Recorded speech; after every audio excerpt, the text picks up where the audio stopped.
Сара заметила это впервые утром, когда расчесывала волосы перед зеркалом. На расческе осталась целая прядь. Сначала она списала это на стресс. Последние месяцы выдались тяжелыми. Бесконечная работа, ремонт дома, бессонные ночи. «Все объяснимо», — говорила она себе, — «ничего страшного». Она убеждала себя, что такое уже бывало. Пересушенные волосы, сезонная линька, усталость. Нужно просто отдохнуть, выспаться, перестать нервничать. Но через несколько дней ее утешения рассыпались в прах. Пряди выпадали с пугающей регулярностью. Каждое утро начиналось с уборки ванной комнаты, волосы запутывались в сливе, оседали на кафеле. Подушка по утрам была покрыта тонкой пеленой обломанных волосков. На полу в коридоре, в трещинах между досками она находила их снова и снова, словно дом сам напоминал ей о надвигающемся крахе. Она начала замечать редкие пятна на коже головы. Островки обнаженной, воспаленной кожи среди некогда густых волос. Иногда, расчесываясь, она ощущала резкую боль, будто дернула за корень чего-то живого, цепляющегося за нее изнутри. Появился зуд, навязчивый, сводящий с ума. Сара ловила себя на том, что машинально чешет голову до ссадин. Ночью зуд становился невыносимым.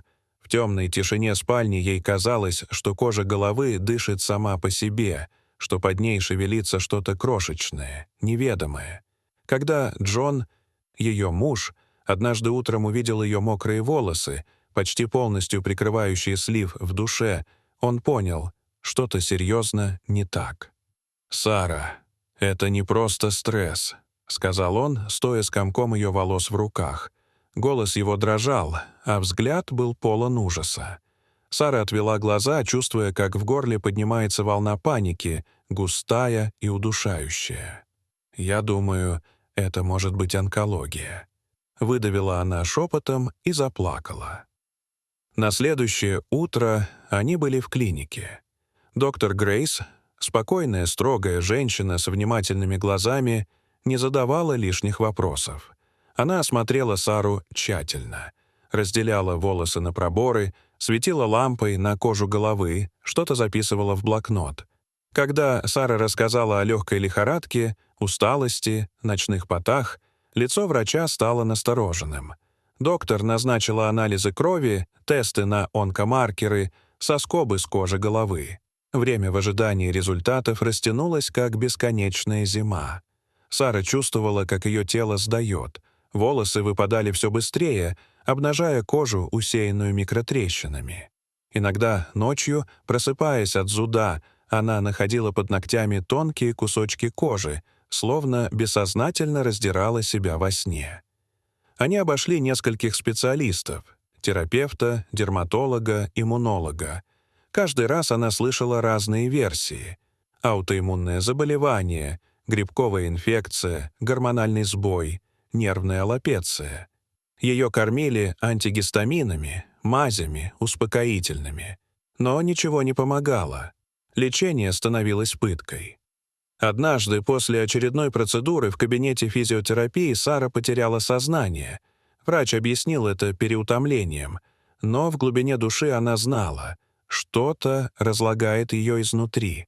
Иногда ей казалось, что врачи смотрят на нее с тайным сочувствием, тем, каким смотрят на обреченных. Сара чувствовала себя все более одинокой в этом невидимом аду. Она начала бояться собственного тела. Каждое новое пятно на коже головы казалось ей знаком приближающегося конца. Иногда в зеркало она видела не себя, а чужую женщину с пустыми глазами и пятнами крови на руках. Иногда в полусне ей слышались крошечные звуки, тихий хруст, шорох, будто что-то мелкое ползало у нее под кожей. В такие ночи она металась в постели, царапая себя до крови, а Джон крепко держал ее, шепча бессмысленные слова утешения.